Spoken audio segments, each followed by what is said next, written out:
Welcome to the BrettJohnson.biz podcast, where we discuss business on purpose, radically fresh leadership, capital that transforms society, and marketplace stories that embolden difference makers.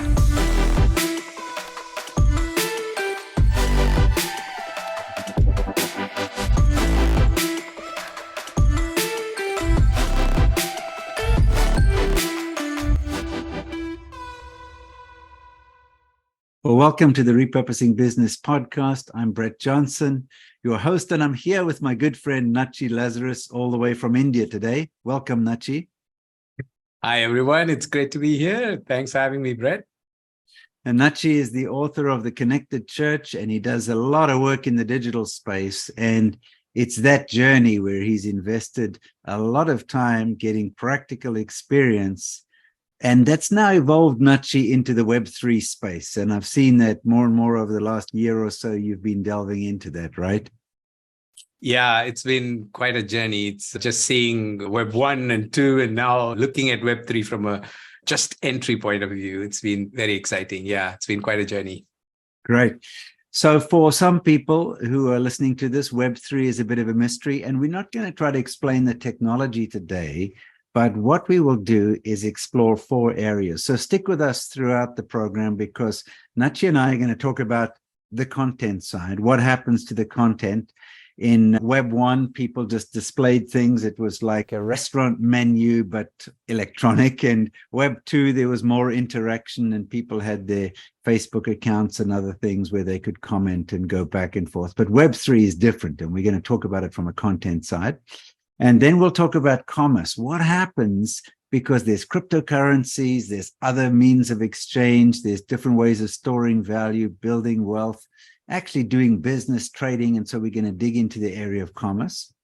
Then the third area, which I'm really excited to dig into with Natchi, is what happens to community?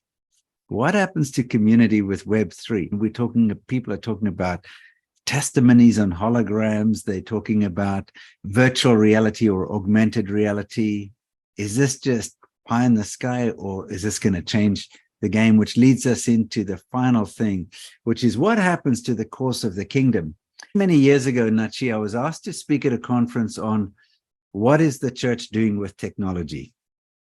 And I was the first speaker up, and I told him it was the wrong question. The question is, what's technology doing with the church? And I'd love to explore with you what could happen with this whole new suite of technologies that we broadly call Web3 in terms of the course of the kingdom. So let's dive into the content side first and talk to me, Natchi, about what's going to change on the content side with Web3.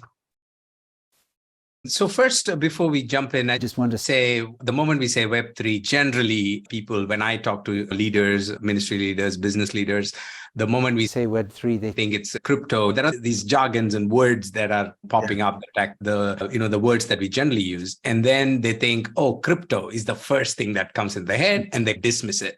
So I just want to tell all our audience, Web3 is much more than crypto. It's much more than the markets and the trading and the FTXs of the world. This is underlying the whole Web3 ecosystem is an incredible technology, which is inevitable for us. It's going to be the future, and it's already the future. It's larger than we think. It's already pervasive, and all the AI that all of you are hearing about is, by the way, the part of the future, and it's part of the whole blockchain and the future of Web3 decentralized system. So just want to start off with that.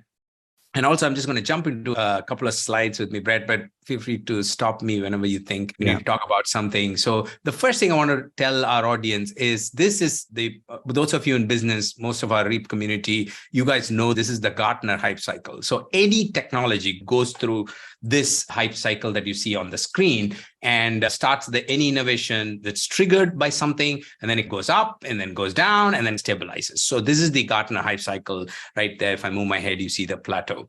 Now, with respect to Web3, I'm not even going to look at crypto, because let's just leave it aside for a minute until we get to the commerce side. But I'm going to talk about 3 big pieces or chunks of Web3, which I think will influence the church.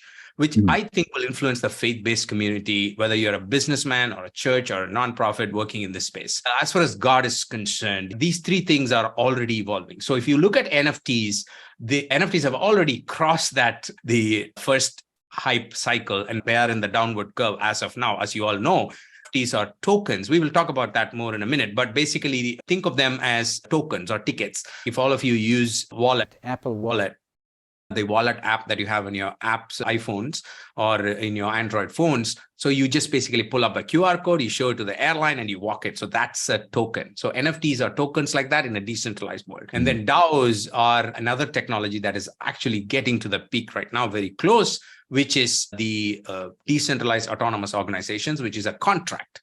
So this will, in my opinion, very soon go up and come down and stabilize much faster than NFTs, which will impact the church in a big way. And then, of course, there's metaverse still climbing up. Mr. Mark Zuckerberg is trying to push it up as much as he can, but let's see. So that's where we are. So these are the three big technologies. Now let's jump into content, because what is happening with content is very interesting. We can talk about lots of interesting things with content, but I just want our audience to focus on just one thing, that is the dynamics of content. So what's happening with social media merging into Web3 and this whole token thing influencing the content creation process. So as of now, if you see, there are organizations and there are content creations. All of us are creating content right now with this podcast. We are creating content, and there is the social aspect to it. The moment we finish this, we're going to publish this on social media. You're all going to get to know about it and so on. So that's happening. And while this is happening, the last few years, we have seen the emergence of another phenomenon that is growing like crazy, which is the creator economy. Lots of people are getting into this content creation space. So who are the creator economy people? They're basically content creators, like kids who go on holidays, they vlog, people who specialize on niche areas, people who talk about their cats and dogs, the guy who grows lobster inside his fish tank or whatever that is. Lots of interesting content creators. So the creator economy is booming. Now, here is where to pause on that, Natchi, for a second. So under web, even though we think it's my Facebook page, my Instagram page, that content is technically owned by Facebook or by Meta, correct? Yes, absolutely. Yeah.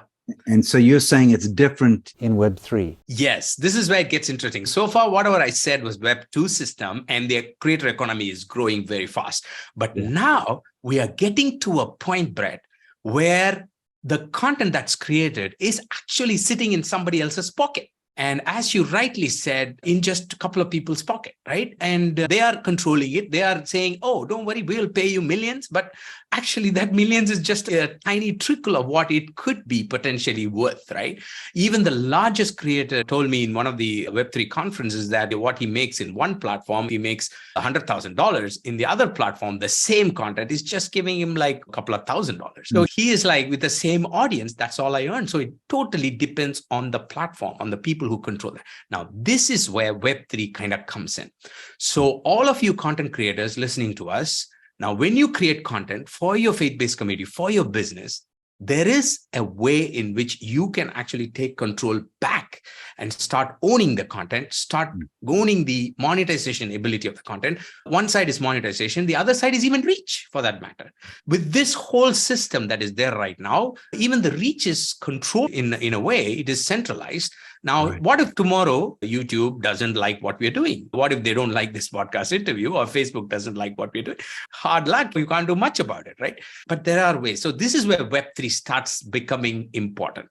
Even though it is still going through the Gartner cycle and so on, there are three aspects of Web3 where it makes a difference. The first one is monetization. So Web3 has its own commerce system, which we're going to talk about a little more deeper in a minute. But it's its own commerce system, which means you don't have to depend on anybody to monetize your content, or even from a monetization perspective, even getting customers because of the content, making them go through the funnel, and finally they're becoming a customer. All that can be completely controlled by you.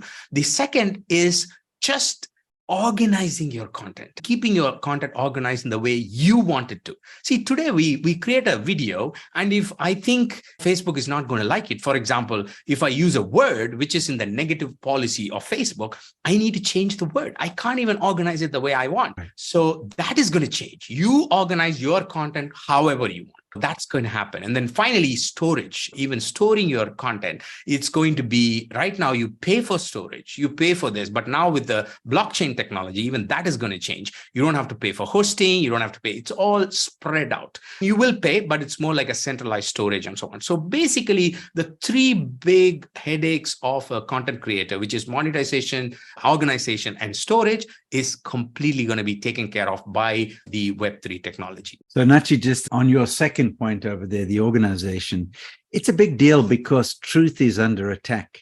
In other words, if I can change the way Natchi speaks, if I can change the lexicon, then I change the way that people think, I change the debate, and all of a sudden, in scripture, there's actually a conversation that says, you're in serious trouble when you call lies truth and truth lies.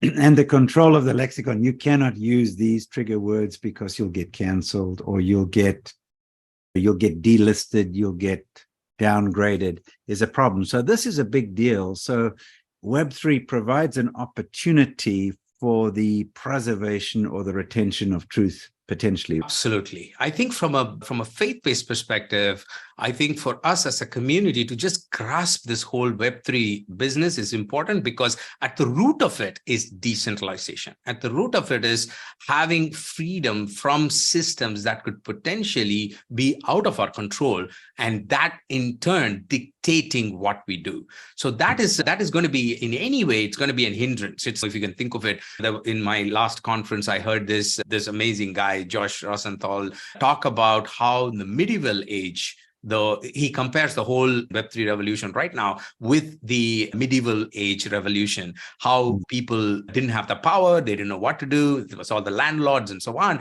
And then suddenly the ledger system brings about this whole accounting system, and suddenly everybody has a bank account. And he says 500 years ago, nobody had a bank account because they didn't have any money or nothing was under their control. And then suddenly the Medicis bring in the ledger system, and then this whole thing changes. And guess what? Blockchain brings a ledger system. So it's fascinating how history is repeating itself. So I think we're in the middle of a revolution here. It's to be practical and pragmatic. It's going to be it's going to take a little more time. But I think as a faith-based community, we need to get a handle of this before this really grows, so that we can be ready to move forward. Wonderful. Okay, so that gives us a big switch in the content. You move from just being somebody, you create stuff, you get claps, you get likes, people like you, maybe you get a bit of money off advertising, to now the whole thing can change because you actually become the owner of the content, not a handful of big companies. And so then that takes us naturally into the commerce side, because this changes the economics, right, Natchi? Absolutely. It changes the economics because, as we know, the big centralization is all for commerce. That is at the root of the whole thing. So if that is one of the reasons there's just so much of resistance, and the questions, and there's lobbying, and there's just all the regulations and all of it, which in some ways it is necessary. In some way it is necessary to think through it and say, is it going to affect everybody and so on. But at the same time, there is this resistance because commerce is involved. But commerce is going to change. There's no way it will not. It is just a matter of time, and it is just a matter of fine-tuning some of our existing systems, but the change is coming, and it's going to be much bigger than just the cryptos. Crypto is just the underlying part of it, but it's going to be much bigger than that. I have a model that I want to showcase to our community, which is not just crypto. It's a whole economic model itself. It's interesting because when Web 2 came along, that's the time that we did the research, and I wrote the book with Gary Dashent on eye operations. And the big focus was on eyeballs. It was just get stuff out there, eyeballs. People were paying crazy money. We had the whole .com crash over eyeballs, if you like, because the eyeballs somehow closed. But actually, the real revolution was the change in day-to-day operations, how you could book a rental car, how you could book a movie ticket, how you could pay for things, how you could make back-end banking systems. I know back in your youth, you were a bank manager, but how do you make back-end banking systems visible to the customer off their cell phone? That was where the real power of the Web 2 took place, not just in the marketing and eyeball side of things. And I think we're going to see something similar in the Web 3 side already, with blockchain, with smart contracts, with transparency, with visibility. It's not it's almost like crypto or Bitcoin is the flashy side of it, is the eyeball side, but underlying it, there are actually fundamental technologies that can make a difference to the way in which we actually transact, do business, and do commerce. Absolutely. If you think of it, what is commerce? When I was a banker, when you were doing, as an accountant, or when you look at this, commerce is basically exchange of tokens. And it's just saying, here is a token, and in exchange of the token, you're having a conversation. So if you look at it, here is a model that I want to show our audience. Yeah. If you are listening to me, we'll be happy to put it on the show notes as a download. This is a model from an organization called Tilt that talks about the social token business model. So if you look at it, crypto is nowhere in the picture. So that's why I wanted to showcase this, because the moment we say commerce, everybody says crypto and then trading and so on. That's one side of it. It will evolve. Bitcoin is important. Nobody's saying no. But what I'm saying is Web3 is much beyond that. You and me, Brett, we talked in detail early in the morning when you dropped me at the airport about Reapcoin or something like that, right? It's just a token. Now, basically what we're saying is, here we are, we have a community. All of you listening to me have some sort of a community, some sort of a group or a people group that you're serving. And what if there was a system or a token that could be a means of exchange of value? As simple as that. Now, this is a great idea, but so far it was not practically implementable because of the lack of blockchain technology. So suddenly comes blockchain technology, and then anybody can create a token. Anybody can create this exchange mediation currency. Now, this token could be what we call as an NFT. It could be a picture. It could be a monkey picture or whatever. Or it could be a verse. It could be a Bible verse. It could be a piece of audio, whatever is a token, right? Or it could be a QR code, whatever. Right? So there is this token, and it suddenly became this engaging thing. So just to go through this business model, I'm not going to go into details, but basically at the entry level, you create some offering, right? So those of you in business, you think about it, you create an offering to an exclusive group of audience, and you say, hey, we are a community. Here is an offering for the community. And for us to enable this interaction and exchange, here is something called a social token. Now, you can call the token whatever we want. Let's say REAP token for convenience, because all of you are REAPies. So we have a REAP token. And the moment you have a REAP token, we have this exchange thing that starts helping us to build a community. We'll talk about the community a little more detail as we go along. But basically, this token, for example, I'm in India and you may be in the US. Now, if we have to do some kind of an exchange, simply because I hold a REAP token, I'm connected to the REAP community. This is gated, what we call token gating. So only if I have the token, I'm allowed entry into that community. All this technology is already in place. It's free. Most of it is free. Those of you who are interested in checking out, I want to also give you a resource called Uncut.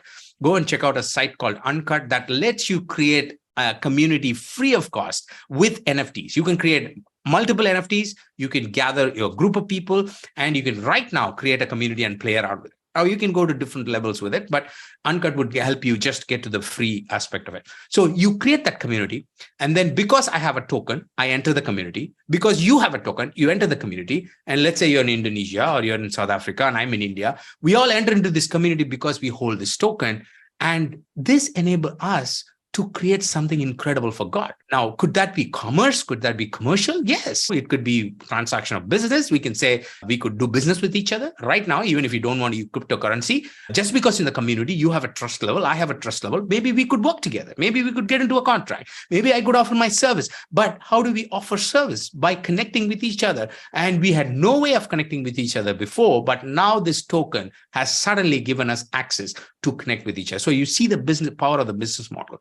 So there's always this common thread that kind of brings us together as a community. And then at the peak of it, the level 3 is you have multiple offerings, you pay, we figure out a way to pay the content creator, you create content, I create content. Imagine all of us creating content for a REAP community, which can benefit everybody else.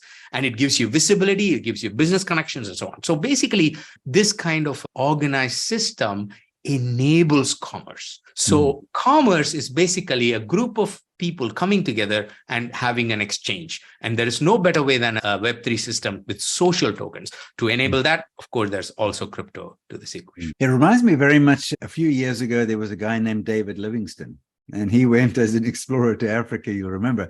And when he looked at bringing the gospel to people, or Christianity in his language. He said, actually, we're going to need commerce, civilization, then Christianity, because getting a chief in the bush in Africa saved on its own wasn't going to do the job. So he talked about those threes. And I hear you talking about the entry point is cash, where the treasure is, there is the heart also. So cash to community, to commerce, to civilization, as in a new kingdom. Very interesting. Yeah, very interesting. Yeah, good. So it's not all about crypto. There are the means of exchange right now. People can create it unique to their community, as you said, wherever they are. And that might be a special interest group. It might be a geography, but ideally in the kingdom, it would cross national borders. And there's the way to do that right now. And you set up something that enables people to buy in, literally, to participate, and to trade with each other. So this is pretty interesting in what some would call end times. There's a fear that Christians will not be able to transact. So if you look at the end time view that says, okay, unless you take the mark of the beast, and people are always speculating as to what that is. And whenever a new technology comes along, barcodes, whatever, this is going to be. And so forgetting about that for the moment, dots on the head and so forth, some of that fear is undermined or is alleviated when Christians have the capability to trade, to do commerce, to transfer money with each other. And instead of swapping my goats for your cows, it's now digital, it's immediate, it's permissionless in the sense that it doesn't require the Central Bank of India or the IRS or anybody else to approve what's going on. So it's permissionless from that perspective, and it's pretty low cost. So it does actually open up some serious possibilities on the commerce side. And Natchi, I've met some people who've actually built payment processing systems that can be done off a dumb phone and don't actually require a cryptocurrency. The technology is there for transfer. So it's not all about crypto, as you said. I really like that. So you've taken us nicely through the content creation side, where Natchi is now the owner of the content versus Google or Facebook or Meta, and where you have the opportunity to organize that content, to define it, to store it for some small price, but it's yours, it goes with you. And now you're saying, okay, there's a way to ascribe a value to that. And the part I like that you mentioned in brief, but maybe you could unpack it for us, is you said, for example, say within the REAP community, yes, I can put up content, but people who've bought into the community because they've bought REAP tokens, whatever those might be called, or another one that we adopt and we decide to use, they can also add content, they can add value. So if Natchi puts up something, Tina puts up something, Kayvon puts up something, Wayne puts up something, Sally puts up something, whatever, and somebody says, I like Wayne's content, but I don't like Brett's content, that's fine. It doesn't really matter. It doesn't really matter that they don't like another one, but all of a sudden, wow, we really what Wayne is saying about this, or Steve is saying about that, or Sally's saying about that, or Tina's saying about that. And it's a place for people to have somewhat moderated content because we're part of the same community. You can have some filters on it, but also that Tina gets paid for her content. It's not just, well done, Tina, you got 1 million views. Yeah, absolutely. That is the thought process. If you see many Web3 publishing platforms, like, for example, Paragraph, you can check out paragraph.xyz. And what they do is they take this concept of content creation and they put it out there and say, first of all, everything is available for free for everyone. And then if you really like a content and you're blessed by it, and then there is a monetary thing. So you can either give somebody a token, or you can give them a crypto, so that's evolving. You can even give fiat currency, which could be dollars or rupees or whatever, right? So that is the whole idea. But also, Brett, what is interesting about this whole content community model is it's just absolutely conducive for a Christian or a faith-based worldview. In the sense, this community, if you look at the business angle, one of the things that the Web3 business world is struggling with, because most of the conferences I go to, people I listen to are all from the business background, because that's where the thought leadership is. But they struggle with, because they're like, the interests are so varied. So for somebody to build a community takes a lot of effort. They say, I want to create monkeys with same color so that everybody will identify. I want to create this cat with this because that is what my audience. So they're trying to create this common thread. But I just sit there and I'm like hearing God and I'm saying, you already have the common thread. The word of God is the common thread. Jesus is the common thread. We all love Jesus. We all have this common thread for God's word. And so our job is much easier to bring together a community that can actually bless each other. We could, like even the REAP community, I'm saying 100 of us can get on a call and we can go on and on for days sharing testimonies and stories because we absolutely love each other's stories, right? Yeah. So things like that. So I think from a content perspective, I think there is just a huge opportunity in the Web3 space. Even now, as things are evolving, I would challenge, I would actually recommend and suggest to our audience that some of them really try out these kind of community building activities without worrying about technology. You can just jump in and create a community, see what happens, put something out in your church, put something out in your business and just say, why don't we just collaborate and create content? Because it's quite a powerful thing. Natchi, have you seen any good examples or early examples? They don't have to be good. Experimental examples of people leveraging Web3 technologies broadly to foster community? Oh, lots of them. Even from a business perspective, the obvious ones are the big names like Bode Yacht Club, NFTs, which are sold for hundreds of thousands of dollars. And then even the smaller ones, there is one community by my friend Mark Schaefer, who you are aware of. He has a community called a Rice community. It's a smaller community. They have a token. They just get together. They actually meet in the metaverse. And just to give you an example, they have actually all got together just in the last few months, and they've all written a book just because they were in this community together. He imagined like 30 different people writing a book. It could have never been possible. And they just did it in a few months' time because they were part of this community. So there are lots of these little communities that are coming together and doing big things. And they're facilitated by NFT. They're facilitated because NFTs as tokens give you, like I said, first it token gates the entry. So that is straight away you are letting go of spams and junk and disruptive characters and so on. So then the ideal group Can you just unpack that a little bit for us, Natchi? So non-fungible token, practically, let's just say you were doing this for the REAP community where we have a community around the world. It's not the biggest community in the world, but it's a defined community because pretty much everybody has either been through the training or been through a venture. So let's just say you created the non-fungible token. Unpack that for us. What does that look like? Sure. So there are two ways to do this. So we would create, say, for example, if we wanted 500 people to get into this community, and we would create 500 tokens. So each of it could be number 1, number 2, number 3, just could be numbers, or it could be an image, or it could be a verse or whatever. It could be some sort of a token. So a token could be an image, a video, an audio file, or anything. Easiest way is images. So you would create 500 images.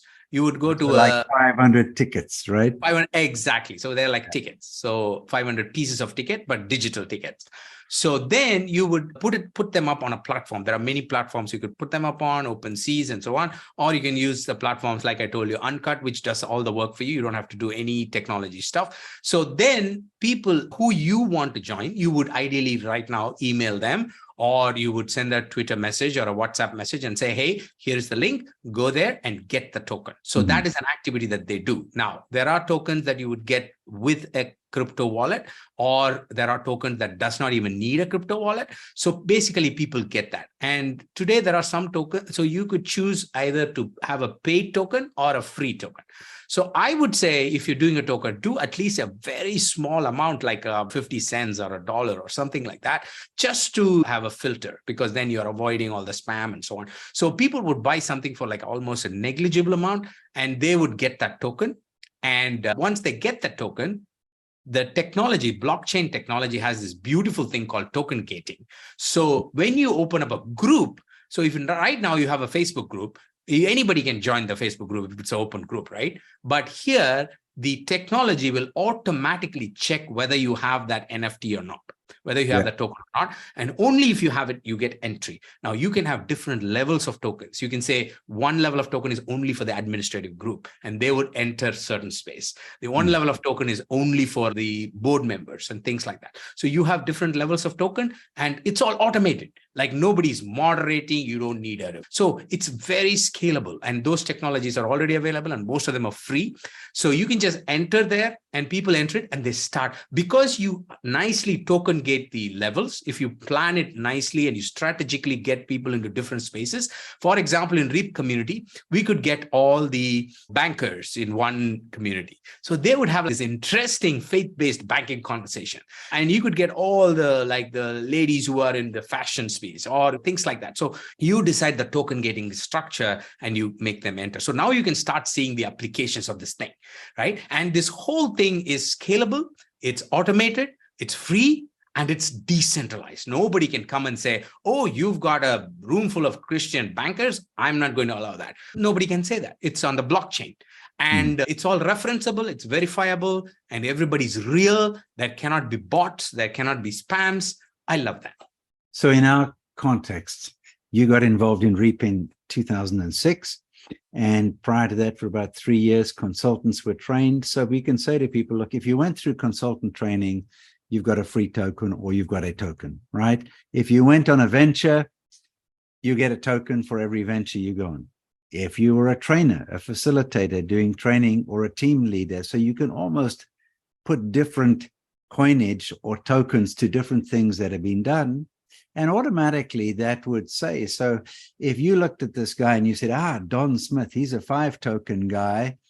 And then the other person, Sally Jones, she's a 7 person. It tells me something about their level of involvement in the community, which would be an interesting thing, because it almost is not totally, of course, but a level of trustworthiness or experience within the community that people could look at. And then in itself could carry a social value and ultimately a commercial value, right? Yeah, and it can be built into your business model, in the sense, tomorrow, if you have a REAP training, so we would say the only way to get a REAP token is to go through the training. So there you have it. You don't even have to worry about the future scaling. So if you're a business, you say the only way somebody gets that token is by being a customer. That kind of suddenly add the value to it. And the thing is, if somebody wants to transfer it for some reason, they say, I would like to transfer this to another account, and somebody else can come in. That's also possible. Or you can say there's no transfer. So all those things are nicely, we can play around with it. Yeah. So from a business perspective, it's quite interesting, because you could have customers paying to be customers. Right, in the sense it's almost a pay-to-play model. Man, I really like Nike, or I like Coca-Cola, or I like IBM, whatever it might be, or some new startup that is going to do something in AI. And I want to be part of that. And to be part of it, I got to put in $5 to get tokens to be part of that community, to be part of the AI conversation, for example. Yeah. And so many of those things are possible. For example, Gary Vaynerchuk, he says, whoever owns my NFT that's the only way for you to get into my conference.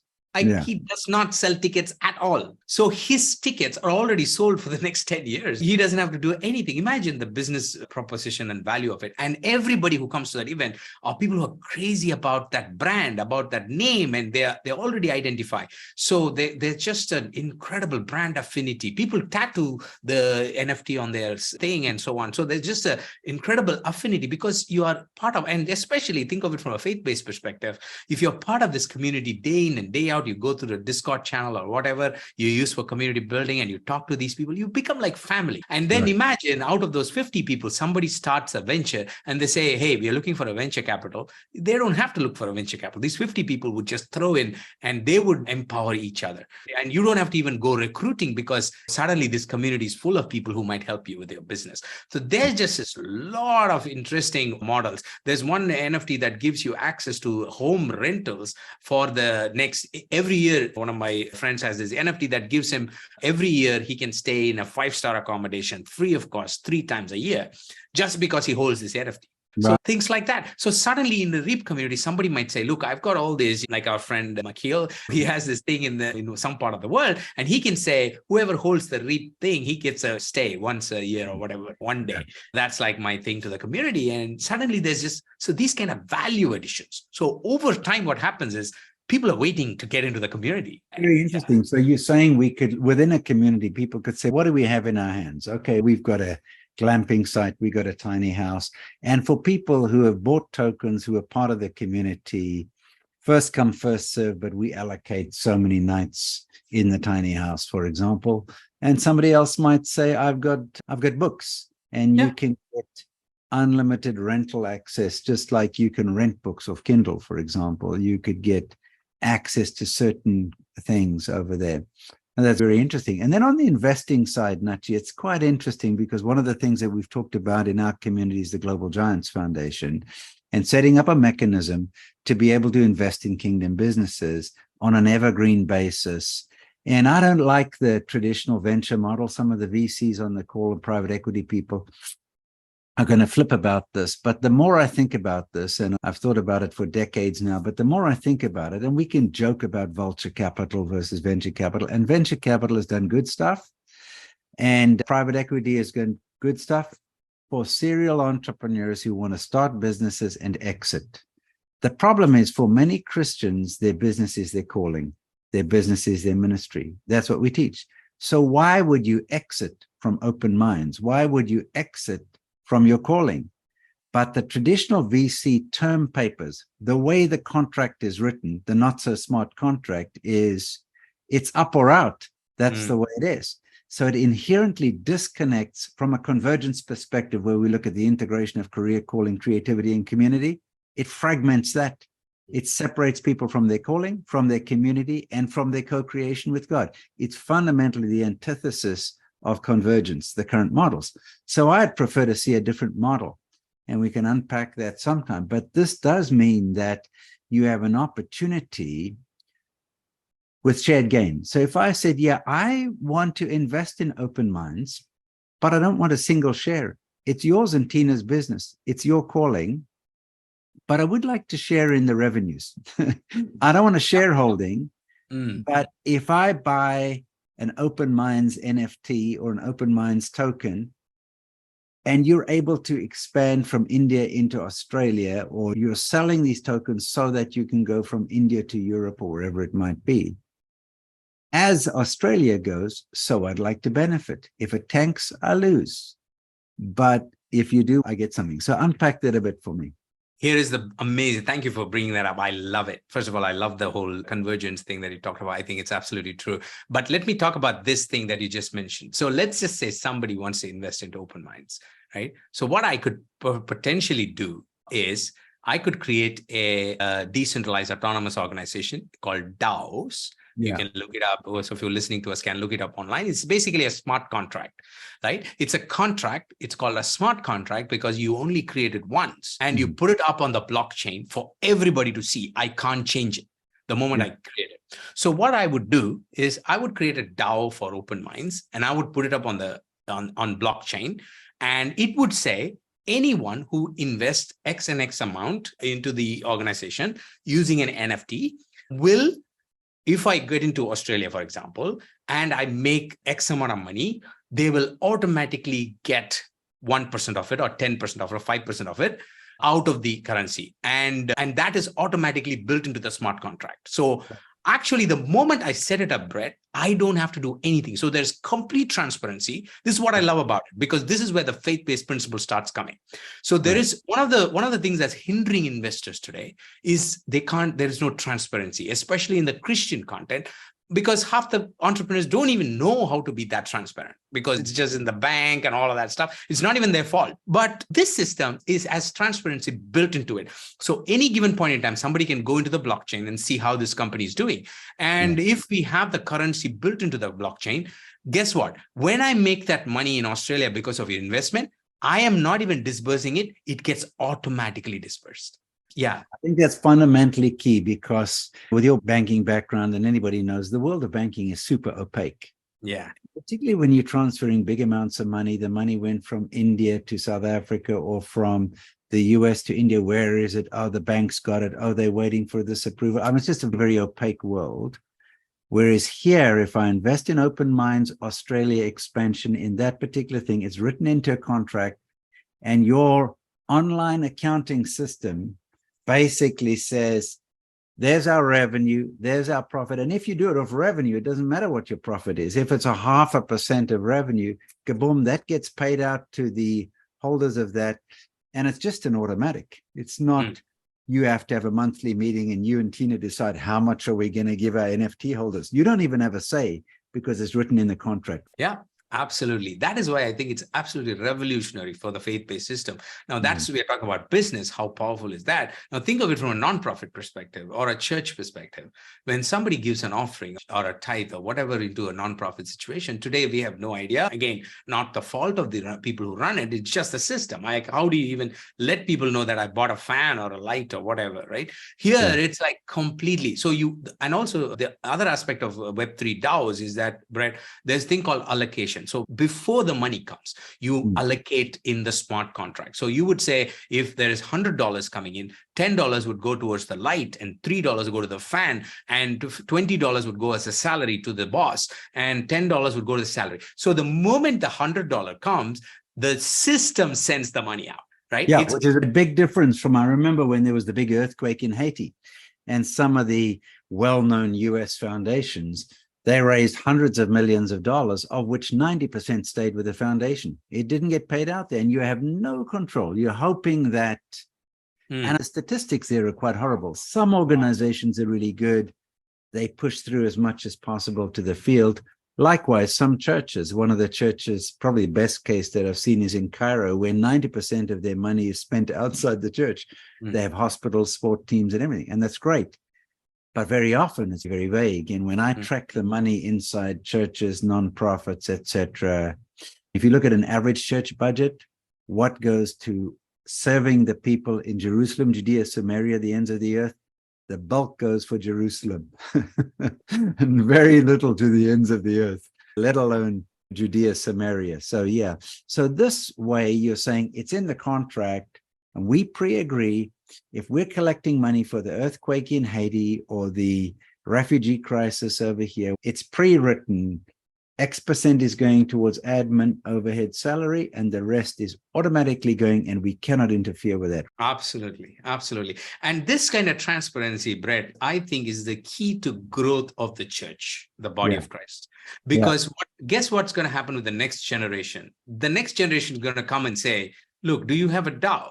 Because if I'm going to give you a donation, I'd like to see the DAO. Yeah, those days are not far away. The Gen Zs and the Alpha, and like my daughter, they're just open, like their mind works differently. They're going to say, if I can't see it, I don't know if I really want to be involved or not. So I think, and it will grow the church. I think it will make even the world look back and say, oh, these guys are transparent. This is incredible. It just answers a lot of questions. And I think, Natchi, this is important because it's an opportunity and it's a danger. I see some old school faith-based organizations. The books are closed. People don't know what's going on. The founder leaders know what's happening, but the younger people are walking. So I think that the church left the building 10 years before COVID. COVID just shone a light on that. But I'm not talking about the old school people and so forth. It depends on your culture. But conceptually, people are looking for something that's a better solution.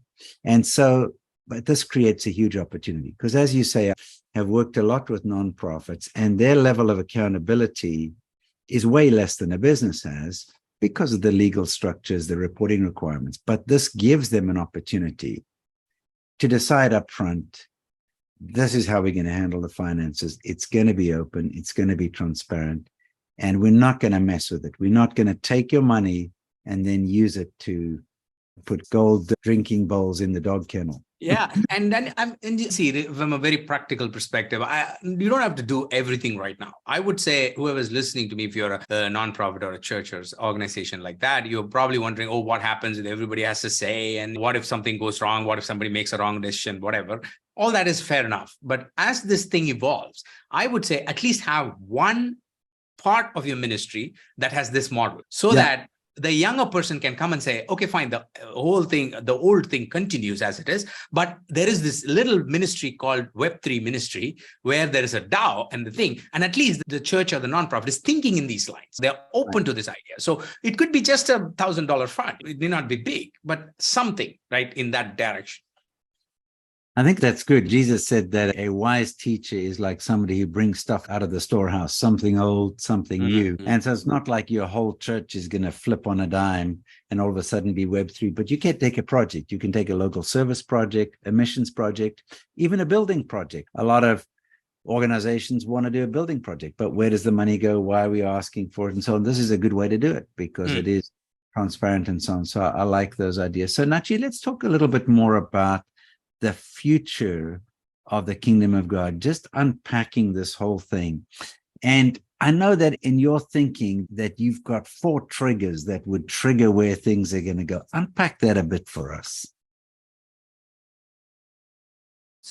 When I talk to people about Web3, there's just always this futuristic thing saying, when is it going to arrive? But I think there are 4 triggers that are, when I thought about them a while ago, I thought they were going to come. But as I am talking, they are already here, these 4 triggers. Right. So let me just quickly show you what they're. The first thing is the governments. If you're looking at us in the visual, or even if you're in the audio, what I'm showing is a map of the various countries that are already working on digital currencies. So these are called CBDCs. So basically they're like crypto, but they are centralized. They are not fully decentralized, but they are going to be digital currencies. Almost, if you look at the entire world, is either working on it or launched it or piloting it or developing it. And most governments are working on it. So I would say the idea of Web3, even though these CBDCs are not completely centralized, they don't have all the principles we are talking about, but they will open up the idea of Web3 to millions of people. So what I'm saying is, think about it. If you're a business today, you are just listening to me. Probably a few hundreds of you are listening to us, to me and Brett. So we are a very small group, but you're thinking, look, my customers don't know about it. My church members don't know about it. My donors don't know about it. But guess what? They will know about it very soon. They will get used to the idea of digital transactions. Yeah. So just to unpack that, so central governments, over 100 countries, as far as I know, are exploring their own NFT, what she's got on the map over here.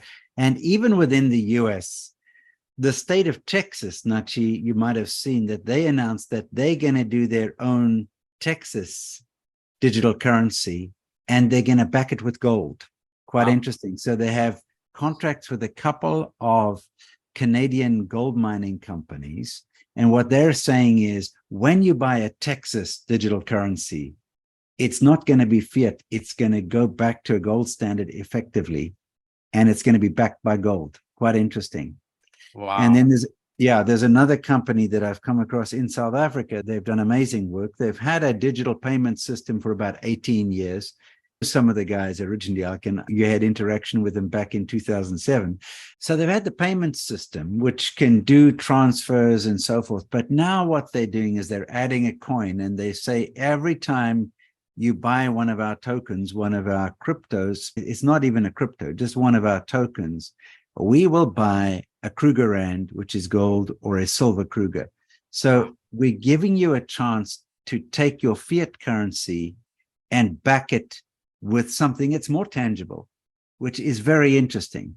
Okay, so governments are driving a push, Natchi. They're one of the triggers on this thing. What's another trigger? The next is the communities.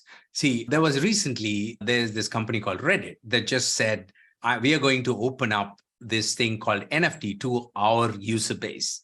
And their users created 3 million crypto wallets like that. So imagine 3 million people who had no idea about Web3 suddenly came on board just because this one name called Reddit said you have to do it, because they are very serious about those brands and followers. Basically, there are existing communities that will move over to Web3. So this community might include your customers, your audience, your church members. So suddenly you will find, so it's all these are, if you see, they're all building up to it. For example, Starbucks has their reward program completely moving over to Web3. Nobody will even know that it's Web3. They would Right. just do the same thing that they were doing, but it's actually Web3. So suddenly people will have wallets, they would have things, everything will be ready. So if you want to use them, it's up to you. So this is the second trigger. Existing communities moving over to Web3 in en masse. Excellent. Good. How about the third trigger?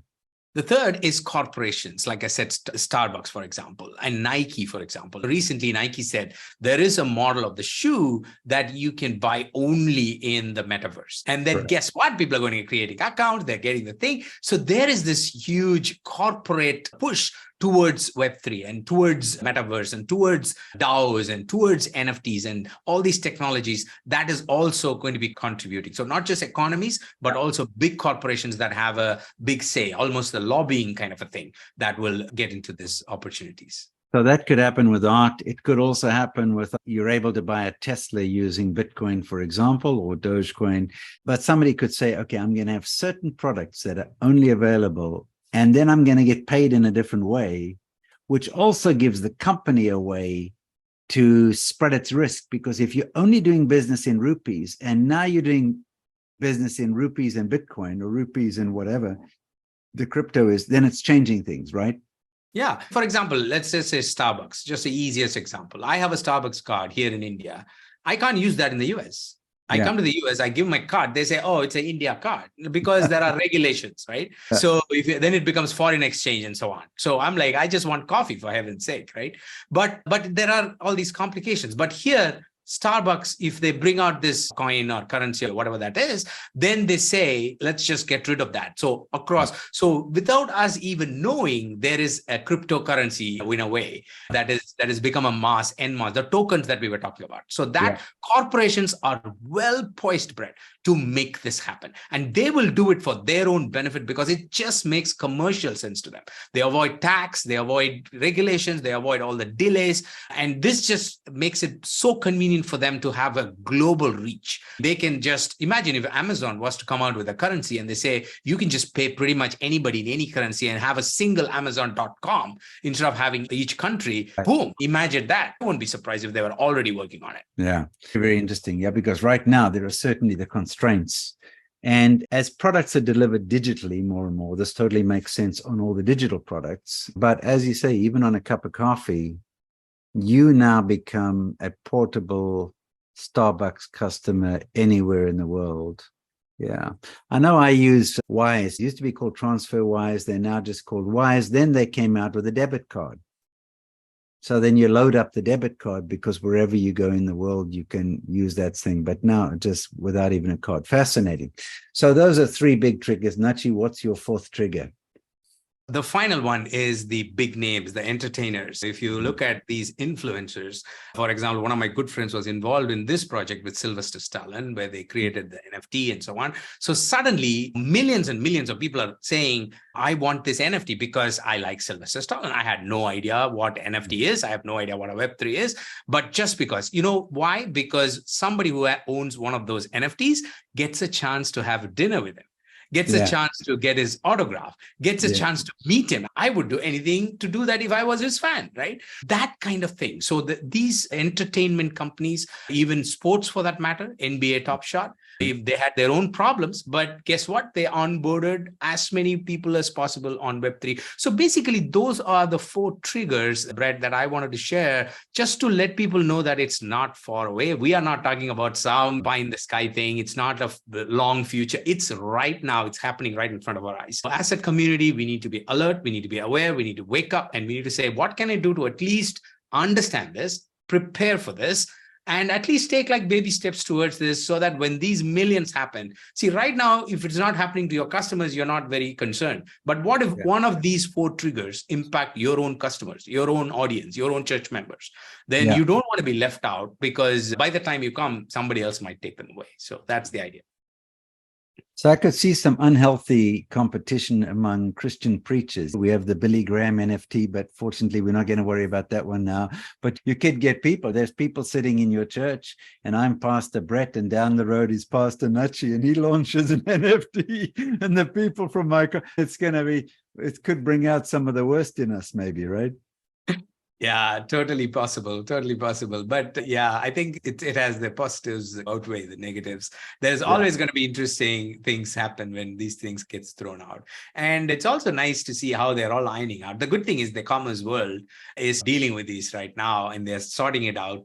And governments are talking about it. Everybody's talking about it to get some of these policies and stuff in place. So hopefully, Brett, when we all jump into it, we will have some kind of rules to play by and things will be much more streamlined. Yeah, look, the church is generally not, I'm talking about not the institutional church, but are not generally early adopters. Now that can change, but I do think it highlights, Natchi, the need for having the right purpose in front of us. Like, why do you want to do the content? Why do you want to build a community? Why do you want to have the commerce? Why do you want to set the course? It's for the advancement of the kingdom of God. If you don't keep a solid kingdom purpose in front of you, you can easily use any of these things for self-gain, and they can become destructive. The technology in itself is not good or bad, but can be used tremendously for good if we're creative about it. I remember sitting with one of the major Bible translators, Natchi. It was probably before 2000, and they were saying it takes 25 years to translate this or that. I'm like, why? And this morning I got a text from one of our contractors telling me he's not coming to work today in Spanish. So then I just press the translate button and they say, "Are you happy for Apple to take a look at this?" I said, "Sure, it's no real danger." And the guy says, "Sorry, mi amigo, I'm not coming to work today." And so the stuff can be used. I'm just thinking about translation and other things with AI. So we have to really be on board with this. And I loved your point about finding an early way to experiment. Just do something that would get your feet wet on this, right? Yeah, I always say as carriers of light, as vessels of light, we need to be in there to simply not give room for darkness, because darkness is just the absence of light. Darkness in itself is not a substance. It's not going to enter by itself. Where light is not, there is going to be darkness. So I think this is the same thing we talked about social media 10 years ago.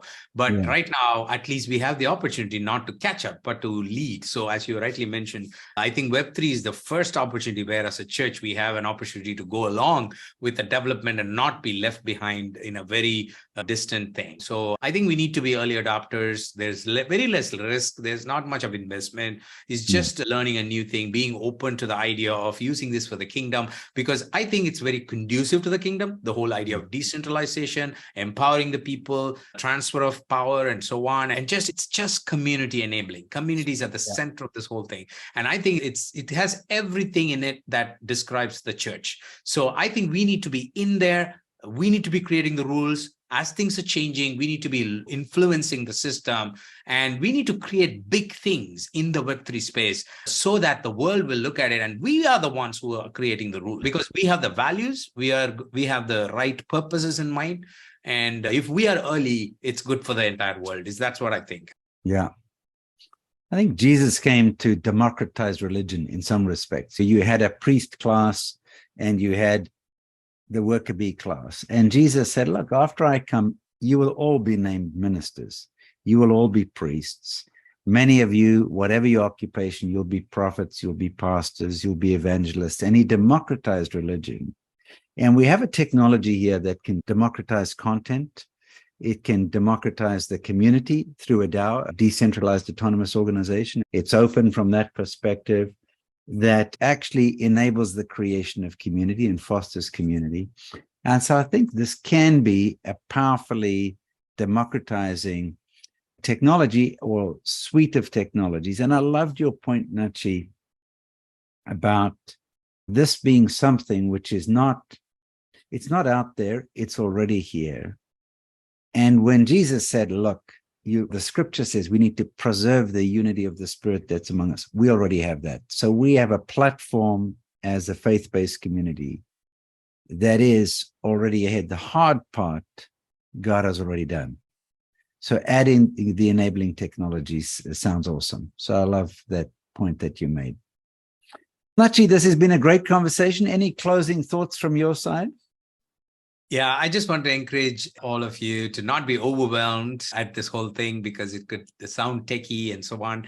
But just want to encourage you to keep an open mind, and just want to encourage all our viewers and audience to not look at Web3 again as something that we can always catch up later, let everybody make the mistake and we'll go. No, this is one of those technologies where you want to be involved, at least in a small way, in one way or the other. So highly encourage you to just dip your foot and just take those baby steps, at least learn about it and just move forward, because I really think as kingdom people, we need to be in there as light, not allowing the darkness to creep into it, because being a decentralized, darkness being there is not a good idea at all. So that's more like my closing thought. Just want to encourage all our viewers. And also, if you have ideas about REAP and what we can do with 3 for REAP, we've been talking about it, Brett, but it'll be nice to get everybody's ideas and inputs, huh? That's great. Yeah. Truth be told, we have a small group looking at it, so that's wonderful. And Natchi, CEO of Open Minds, telling us to keep an open mind. Natchi, greatly appreciated. Appreciate that and appreciate all that you're doing. Thanks, Brett. Thanks for having me. Appreciate you.